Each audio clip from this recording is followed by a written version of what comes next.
Ça va être mieux comme ça. Donc bonjour. L'année dernière, à Devoxx, j'avais pas de session. Je rejoignais Google après une bonne décennie passée chez Sun Microsystems et puis 2 ans presque passés chez Oracle. Et donc, je sais pas, c'est peut-être parce que j'avais pas de session l'année dernière, mais Antonio m'a proposé ce challenge d'avoir carrément une keynote l'année d'après, peut-être pour compenser. Alors c'est un challenge, hein, parce qu'après Patrick Chanzon, Neil Ford, Pierre Pezzardi, puis la keynote d'hier à laquelle j'ai malheureusement pas pu assister. Alors j'espère que vous ne tousserez pas trop cette année. Alors, caféiné ou décaféiné? Java, le web, l'informatique en général, à mon avis, et je pense que vous partagerez cet avis, est en train de sortir d'une sorte d'adolescence. Il y a un vrai challenge aujourd'hui qui se pose pour Java, et je pense notamment dans l'évolution vers le cloud, où on est en train de rationaliser les ressources informatiques qu'on utilise. Alors si on se projette en 95, c'était le début de eBay, c'était Forrest Gump, c'était le lancement de Windows NT, et la naissance de JavaScript. Moi j'étais en école d'ingénieur et j'étais sur un environnement où on avait des quotas. Donc si on dépassait les quotas en compilation, en temps de connexion, eh ben, on finissait pas le TP, on finissait pas le projet. Et donc j'ai découvert en fait Linux à l'époque. Donc à l'époque, il n'y avait pas le choix, on recompilait le noyau, on faisait sa distrib, il n'y a jamais rien qui marchait à la fois, il y avait toujours un problème qui n'allait pas, mais c'est un espace de liberté incroyable. Donc moi j'ai passé des nuits à développer là où j'aurais eu 2 heures à l'école. Et puis il y a eu Java, donc là c'était un espace de liberté où voilà, c'était le Far West, c'était plein de liberté, plein de promesses. Et en ce qui me concerne, j'ai commencé ma carrière en 97 dans une SS2I et puis j'ai rejoint Sun Microsystems en 99. Et j'ai eu la chance de travailler donc pour 3 sociétés qui, même si elles sont très différentes, ont toutes en commun d'avoir profondément influencé l'histoire de l'informatique et du web. Sun a beaucoup innové, n'a pas toujours trouvé son marché. Oracle, on en pense ce qu'on veut, mais c'est malgré tout une boîte qui fait de la techno et qui la comprend. Le problème, c'est que c'est une stratégie d'acquisition et donc d'informatique et de projets qui sont basés sur de l'intégration et peu d'innovation, à mon sens. Quelques difficultés de relation avec les communautés. Donc ça repose surtout sur des personnes, beaucoup plus que sur une société et un processus. Et puis Google, qui, comme prévu, j'allais dire, et l'ingénieur y est roi. Rien de très étonnant à ça. Alors, vous avez peut-être déjà lu cette citation qui est attribuée, peut-être à tort au passage, au CEO d'IBM en 1943, qui dit « Je pense qu'il y a un marché mondial, global, pour à peu près 5 ordinateurs. » Alors, il a peut-être tort sur le hardware, mais il a peut-être raison sur le nombre de fournisseurs de technologies, de services ou de cloud. Donc on peut mettre ça sur le compte du fait que c'est 43, mais enfin, beaucoup plus près de nous, il y a quelqu'un qui a dit que 640K suffirait à tout le monde. 60 ans plus tard, 60 ans après cette citation initiale, mon CTO de l'époque, donc Greg Papadopoulos, chez Sun, dit, bah voilà, on a besoin, ou il n'y aura à terme que 5 ordinateurs. Alors il les définit comme étant des choses un petit peu particulières, comme étant massifs, globaux. En fait, il dit même qu'il n'y en aura pas 5, il y en aura 7. Donc il y aura Google, il y aura eBay, il y aura Salesforce, Microsoft, Amazon, probablement un truc du genre le cloud chinois. Alors c'est un peu plus nuancé par rapport à ce qu'avait dit ce CEO d'IBM, mais en même temps c'est quand même très radical. Et malgré tout, il y a eu très peu de bruit fait autour de ça. Peu d'entre vous, je pense, se souviennent de cette citation. Et c'est parce que le contexte du web a radicalement changé la donne. La perspective, cette perspective-là, n'est plus si folle que ça. Alors la question du jour, Java. Java sera-t-il au cœur du cloud de demain? Et non, je ne pense pas que ce futur soit assuré. Et je vais essayer d'en parler un petit peu aujourd'hui. Le cloud, c'est, comme vous le savez, la mise en commun de ressources. C'est une concentration de technologies. Mais a-t-on vraiment une certitude que Java soit au cœur du cloud de demain? Ou est-ce que Java a cette chance, cette possibilité de rejoindre le cimetière des technos dépassés, et pour utiliser un parallèle qui a déjà été fait très souvent, devenir le futur COBOL. Je pense qu'aujourd'hui, il y a du Java dans les clouds. Il y a beaucoup d'offres de cloud qui font du Java. Pour autant, et je ne vais pas me faire des amis, je pense que la plupart sont au stade de prototype aujourd'hui. Aujourd'hui, beaucoup ont dû travailler autour, ont dû contourner les limitations de Java pour offrir Java dans le cloud.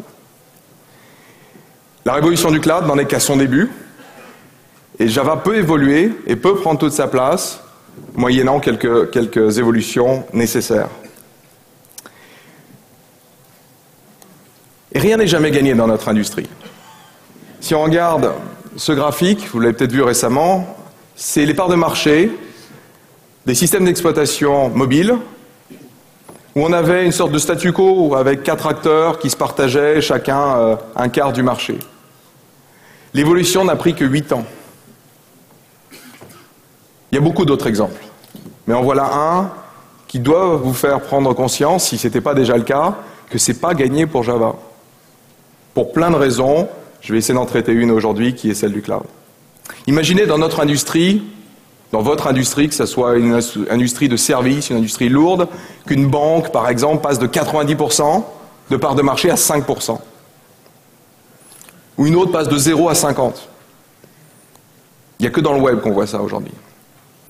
Et l'histoire du web est pleine de technologies, et peu sont vraiment élus. Donc, qui se souvient de Cold Fusion, de WebObject, Livewire peut-être, dans les outils, des GoLive, des JBuilder, des Visual Café. C'était des stars à l'époque pourtant. C'était vraiment, imaginez pas qu'ils puissent être détrônés. Alors par rapport à ça, dans ce passage à l'adulte, toutes les technos du web sont concernées. Toutes ont besoin d'un minimum de rigueur. Quand on parle d'utilisation d'API sur le web, j'y reviendrai, et Habib en parlera dans la keynote suivante. On parle de log, on parle d'authentification, de contrôle de trafic, on parle aussi de quotas, peut-être même de facturation. Dans le monde du web, on va faire attention à la taille de son framework. On va vous fournir une version minimisée du JavaScript, on va faire attention à la bande passante d'une manière générale, à la vitesse de rendu, et des outils comme les DevTools de Chrome sont très utiles pour savoir où on en est.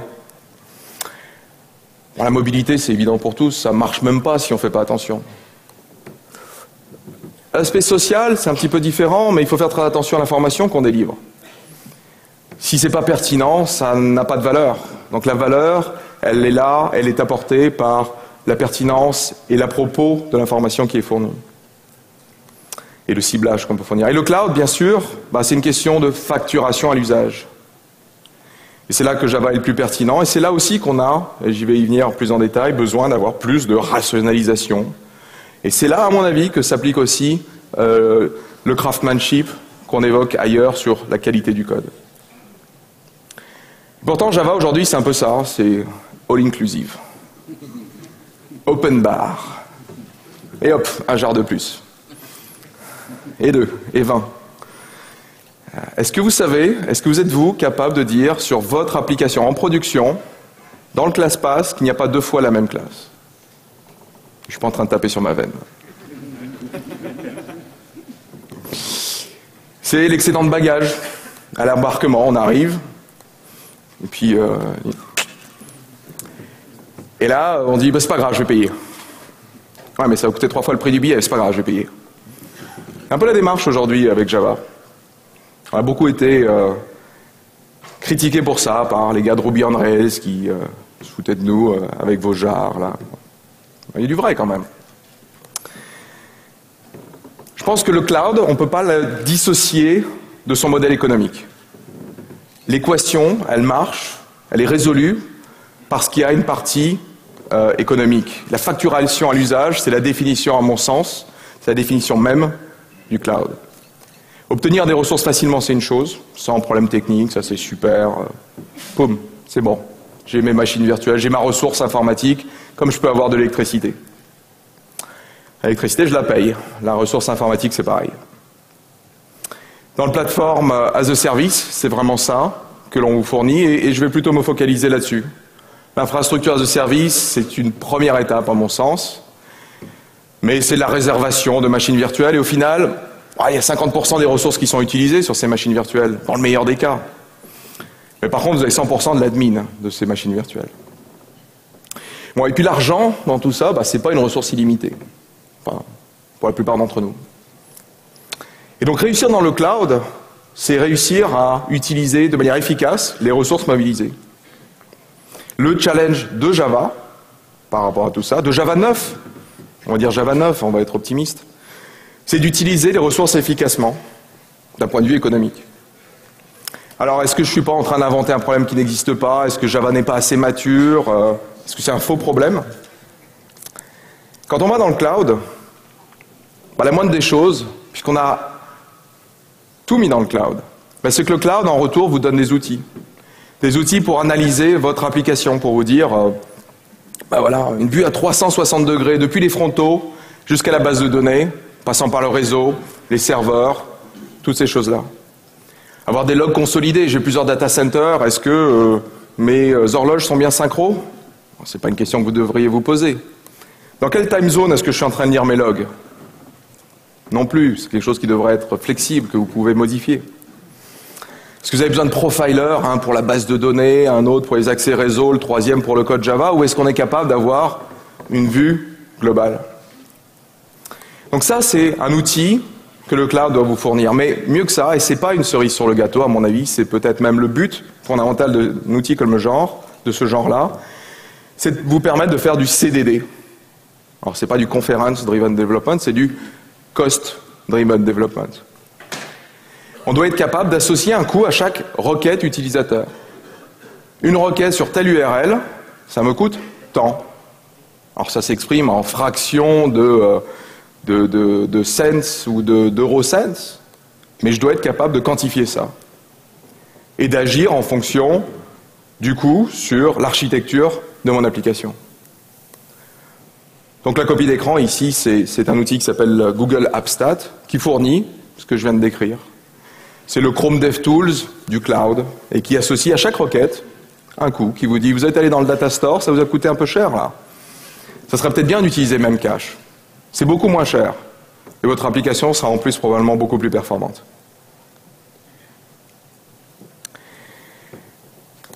Alors imaginez, vous arrivez à une soirée où, au buffet des Vox. Puis vous êtes arrivé, et puis vous êtes arrivé un peu tard, il y avait problème dans le RER. Puis les premiers arrivés sont arrivés avant vous. Ils ont tout bu, ils ont tout mangé. Plus de café. Puis au prix où Antonio paye le café, ça serait dommage que tout le monde n'ait pas du café. Bon, il y en a encore. C'est un peu comme ça, les JVM aujourd'hui. On arrive, puis on utilise les ressources de la JVM. On met plusieurs applis dessus. Premier qui arrive, premier servi. Et tant pis pour les autres. Alors qu'est-ce qu'on a fait? On a pris une solution un peu luxueuse. On a fait des buffets séparés. Alors, chaque appli a sa JVM, sa machine virtuelle dédiée, peut-être son matériel même dédié, son réseau, peut-être pas son data center, mais... Et en 2013, on est encore en train de faire confiance aux N applications qui sont dans un serveur d'appli, pour qu'il n'y en ait pas une qui bouffe les ressources de l'autre. Et ceux qui ont un peu peur construisent des stacks séparés, chacune avec son application. On gère mal les ressources, clairement. Et le problème, c'est que le cloud, c'est un buffet pour des milliers, des dizaines de milliers, des millions de personnes. On ne peut pas scaler avec cette approche-là. On ne peut pas s'en contenter. C'est peu pratique, c'est pas efficace, et c'est juste pas économique. Alors, on a essayé. Et si on remonte un petit peu l'horloge, en 2001, c'était le début de Wikipédia. Le premier iPod, Windows XP. Et le JSR 121. Les isolates. Alors le groupe d'experts, c'était pas que des idiots, il y avait Doug Lee, il y avait SAP, il y avait Oracle, IBM, il y avait Sun, Motorola, HP, Samsung. Et en plus, ils l'ont terminé ce JSR. En 2006. Pas très utilisé, pour être honnête.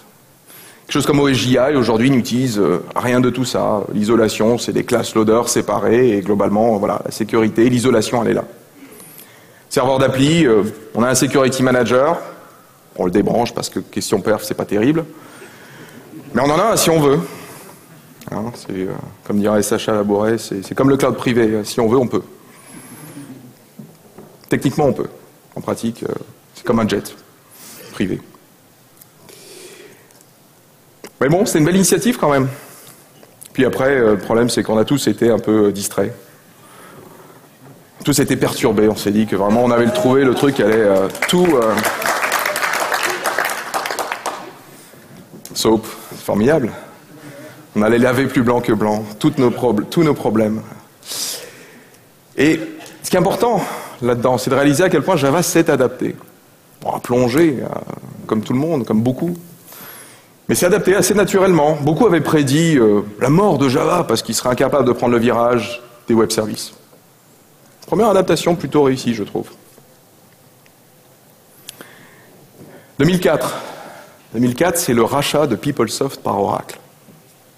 C'est aussi l'entrée en bourse de Google. Deux événements assez différents dans l'histoire du web, de l'informatique, une vision un petit peu différente de où il faudrait aller. C'est aussi la sortie de Java 5. Et Java 5, s'il y a une version à retenir dans l'histoire de Java, c'est celle-là, à mon avis, parce que c'est celle où on a décidé que c'était important, même 10 ans après l'introduction de la technologie, après une utilisation massive, de prendre le risque peut-être de casser quelque chose et de faire des changements très importants dans le langage. Donc les génériques, les annotations, une nouvelle boucle for, des choses comme ça. Et pourtant, la techno était très utilisée. Donc on est capable de faire ce genre de changement qui, à l'époque, je pense, était très largement motivé par la concurrence de C#. Et c'est une bonne chose. Alors heureusement, pour certains, ça a duré trop longtemps, cette histoire de SOAP, mais les API sont arrivés assez vite. Les API web, REST, beaucoup proposaient les deux, puis très vite, on s'est mis à proposer du REST uniquement. Toujours en 2004, moi, ce qui me concerne, ma première exposition aux API, c'était Google Maps, comme beaucoup d'entre vous, j'imagine. C'était pour la venue de James Gosling à Versailles. J'avais piqué la liste des inscrits, et puis j'avais mis les adresses, je les avais géolocalisées, j'avais fait une petite carte, j'étais très fier de moi. Et très rapidement, j'ai rencontré des problèmes de quotas, parce qu'on ne peut pas balancer des centaines de noms comme ça, centaines de requêtes à la seconde pour avoir des coordonnées sur la base d'une adresse. Problème de quotas. On n'est plus dans le all inclusive, dans l'open bar. C'est pas possible. On est dans le monde des API web. C'est vraiment l'ADN, à mon sens, des applications web modernes. On entendrait parler de WOA tout à l'heure. Et pourtant, c'est trop peu utilisé, à mon sens, en France en particulier. Alors, il y a bien des gens comme Restlet, comme WebShell, que vous connaissez peut-être, qui sont là pour promouvoir les API, mais c'est peu utilisé. Il y a le mouvement Open Data, où vraiment, là, ces données, c'est important, et ça va au-delà de la technologie, bien sûr, doivent être mises à disposition du plus grand nombre, et quel meilleur moyen que de les mettre à disposition qu'à travers une API web. Ça donne un nouveau souffle à ces API web, mais c'est encore trop limité, à mon sens.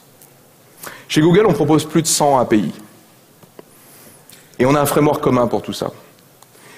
Et ce framework propose des services communs, de génération automatique de clients, en Java, JavaScript, Python, Go et Ruby et ainsi de suite. On propose du payload JSON, Protobuf, XML pour ceux qui veulent vraiment. Des outils d'exploration de tests, exploration de l'API. Et le tout est construit donc sur ce socle commun qui, au-delà de fournir ça aux développeurs, fournit bien sûr du log, de l'authentification, du versionning, du contrôle de trafic et une gestion de quotas. Et éventuellement une facturation. Ça n'existe pas au passage les quotas illimités, même chez Google. La plus grosse des applis qui tape dans un service Google, même si cette appli vient de chez Google, elle n'a pas un quota illimité. Un quota très élevé, mais un quota illimité, ça n'existe pas. C'est élevé, mais ce n'est pas infini. Et donc toute cette infrastructure commune pour les API, c'est quelque chose qui est vraiment au cœur de ce que fournit Google aux développeurs. Aujourd'hui, c'est exposé au travers d'une technologie qui s'appelle Cloud Endpoints, qui vous permet à vous d'exposer votre logique métier en vous appuyant sur cette structure commune. Alors, petit retour en arrière. En 2004, toujours en 2004, c'était décidément une année importante, Tim Bray, qui à l'époque était chez Sun Microsystems, s'est dit, moi je ne suis pas très Java, je suis plutôt scripting, Ruby en l'occurrence. Mais je suis plutôt ouvert, et donc je vais inviter plein de gens qui comptent dans ce monde du scripting pour essayer de comprendre comment la JVM devrait évoluer pour être plus engageante, plus adaptée au langage de script, au langage dynamique. Donc il a invité Larry Wall pour Perl, Guido pour Python, James Strachan pour Groovy, et d'autres encore. Et ça a donné lieu à des choses comme le JSR 223, donc ça c'était Java 6, Scripting API, Java 7, ça c'était Invoke Dynamic. Challenge à l'époque identifié, quelques années plus tard relevé. Nouvelle preuve que Java sait relever les challenges. On avance un tout petit peu, 2005, Benoît XVI, l'A380, la TNT, la dernière victoire de Lance Armstrong au Tour de France, et le JSR 284, gestion de la consommation des ressources. Pas idiot ça me plaît, ça m'évoque quelque chose. Encore moins connu que 121, je pense. Mais un spec lead qui avait l'air de savoir ce qu'il faisait. Il est chez Google aujourd'hui. Un groupe d'experts, pas des idiots non plus, hein, Sun, Oracle, Red Hat, Samsung, etc. Et là aussi, finalisé. On a une implémentation de référence. On a une spec, c'est sec, il n'y a pas de problème. Finalisé en 2009. Et en plus, je pense que c'est quelque chose qui est plus pragmatique, qui offre plus de choix d'implémentation que ce JSR des Isolate précédemment. Pour ceux qui suivent ça de très près, il y a un projet qui s'appelle le projet Barcelona, initié chez Sun, qui implémente cette technologie. Mais rien n'a vraiment bougé chez Sun, et même depuis chez Oracle. En fait, depuis les 7 ans que Gregor, qui était chez Sun, et qui était le spec lead, a rejoint Google. Ça ne veut pas dire que ces bonnes pratiques n'ont pas été appliquées chez Google. J'en serais même surpris si ce n'était pas le cas. Mais rien d'un point de vue implémentation de ce JSR. Alors avec le cloud, on commence à changer un peu de vocabulaire. On parle multi-tenant. Il faut se creuser la tête pour traduire ça en français. Et la copropriété, c'est probablement moi ce que j'ai trouvé de mieux. Et la question, c'est de savoir à quel niveau on va l'implémenter. Pardon. Est-ce que ça sera dans la JVM? Est-ce qu'on sera tous dans la JVM et on fera confiance aux voisins pour pas sortir sa poubelle quand il faut pas, pour pas faire de bruit la nuit, pour ne pas réveiller tout le monde? Est-ce que ça sera une couche au-dessus? Est-ce qu'on va utiliser un conteneur de type serveur d'application? Est-ce que ça sera des isolates qui vont renaître de leurs cendres? Est-ce que OSJI va simplement rajouter une fonctionnalité de type gestion de ressources? Le problème, c'est que les exemples nous montrent que dans Chrome, tous les onglets sont des processus séparés. Android, pareil. Chaque utilisateur a son process, son ID. Enfin, c'est quelque chose où on est arrivé dans des environnements très contraints à fournir un environnement où le multi-tenant est basé sur une implémentation multi-processus. Alors la bonne nouvelle, malgré ce que je vous ai dit sur ce JSR, c'est qu'il y a des implémentations commerciales aujourd'hui qui apparaissent. Donc il y a une boîte qui s'appelle Waratech, par exemple, qui fournit un hyperviseur sur Hotspot. IBM, sur sa machine virtuelle J9, fournit la possibilité d'héberger plusieurs applications sur la même JVM. Et SAP propose un container de machines virtuelles. Alors tout n'est pas commercial, disponible tout de suite, mais il y a des travaux conséquents qui sont consentis par ne serait-ce que ces 3 sociétés-là. Alors le multi-tenancy, c'est bien, c'est nécessaire pour optimiser l'usage des ressources, mais ce n'est pas suffisant. Quota et facturation à l'usage, à mon avis, c'est important. C'est un prérequis, le multi-tenancy, pour les quotas et la facturation à l'usage. C'est important d'aller jusqu'à cette étape-là. Et les quotas, ce n'est pas un gros mot. C'est contraignant, mais c'est pour votre bien. C'est pour notre bien. Il y a une vraie opportunité, je vais vous expliquer pourquoi. Et puis, au buffet, on ne mange pas tout. Si on veut être invité, on se comporte comme il faut. Alors, certains vont me dire, oui, mais Java 9, il n'y a pas de place pour ça. Java 9, c'est la modularité. On va quand même l'avoir un jour, cette modularité. Je ne sais pas comment elle va s'appeler, mais on va l'avoir. Et Et en fait, cette modularité, elle a un angle, gestion de ressources. Si on prend Cloud Foundry, par exemple, fournisseur tout à fait respectable de cloud multilangage, en fonction du langage que vous n'utilisez pas les mêmes ressources, notamment en mémoire. De mémoire, il me semble que Ruby, c'est 64 mégas, et que Java, 64 mégas, ça ne va pas le faire, quoi. Donc par défaut, on est à 512. Alors on sait faire des JVM petites, pas de problème. C'est une autre implémentation et c'est probablement d'autres API. Donc il y a une fracture entre les deux et le passage de l'un à l'autre n'est pas naturel. Donc ce qu'il nous faut, c'est un curseur. On est capable de passer du plus petit au plus puissant. Et la modularité peut proposer ça, si elle est implémentée au niveau de la JVM également. Et c'est dingue quand même qu'une communauté comme la nôtre, qui a popularisé ou carrément créé, alors peut-être pas l'agilité, mais l'intégration continue, la gestion de dépendance, autant de trucs qui sont découverts aujourd'hui avec bonheur par les développeurs JavaScript, avec des outils type Yeoman, Grunt et compagnie, qu'on a découvert il y a un certain temps, qu'on a appliqué. Nous qui avons fait cet effort-là, qu'on ne soit pas capable d'avoir de la modularité, pousser un petit peu le truc pour avoir des quotas et une gestion de ressources, je pense qu'on est capable de le faire. Java 7, souvenez-vous, le défi relevé, c'était les langages dynamiques avec Invoke dynamique. Java 8, on est en passe de résoudre le problème du multicœur avec les lambdas. Et bonne nouvelle, pour Java 9, c'est un slide d'Oracle récent, copyright, 2013. Donc il n'a pas plus de 2 mois, donc normalement on est à peu près à jour. Enfin, en même temps il est marqué Java 9 and beyond. On va être optimiste, on va dire Java 9. Alors oui, on parle modularité, Jigsaw est toujours là. Mais on parle aussi de multi-tenancy. Regardez bien en haut à gauche, on parle même de resource management. Donc la modularité avec Jigsaw pour le développeur, pour la JVM, reste une priorité pour Java. J'en suis convaincu, mais je pense qu'on est plus en train de gérer une dette technique accumulée, qu'on n'est pas vraiment en train de créer de la valeur.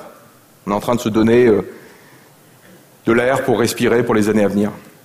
Il faut aller un petit peu plus loin pour garder Java dans la course, notamment par rapport à cette contrainte d'environnement de cloud où on va consolider des ressources. Donc je pense que le multi-tenant, la gestion de ressources, doit être une fonctionnalité majeure de Java 9. Le futur de Java, à mon sens, sera multi-tenant ou ne sera peut-être pas. Donc en conclusion, je voudrais vous dire que l'informatique, et je suis pour une informatique responsable, maîtrisée, je pense qu'on l'est tous, sans passer pour un écolo. C'est bien l'écologie au passage. Je suis pour l'instauration des quotas. Si c'est pas mesuré, si c'est pas facturé, c'est peut-être pas très sérieux. L'informaticien, comme l'artisan, il doit ménager ses outils et puis il doit concevoir de manière raisonnée. Avoir une application où on trimballe 90% de librairie et 10% d'applicatifs, c'est qu'on a peut-être pris le problème à l'envers. On a peut-être accumulé de la dette technique qu'on n'est pas prêt à remettre en cause. Et les quotas, je pense que c'est une opportunité. C'est une opportunité pour nous tous de nous rendre plus crédibles dans nos entreprises. De casser cette image pour l'informatique de sciences inexactes, imprédictibles, centre de coûts. On est capable probablement de s'engager plus, de délivrer mieux. Donc le futur du cloud sera-t-il caféiné ou décaféiné? Moi je pense que Java dispose de beaucoup d'atouts, a prouvé par le passé sa capacité d'adaptation. Et personnellement, moi je le vois caféiné, adulte, pourvu que Larry aussi. Merci de votre attention.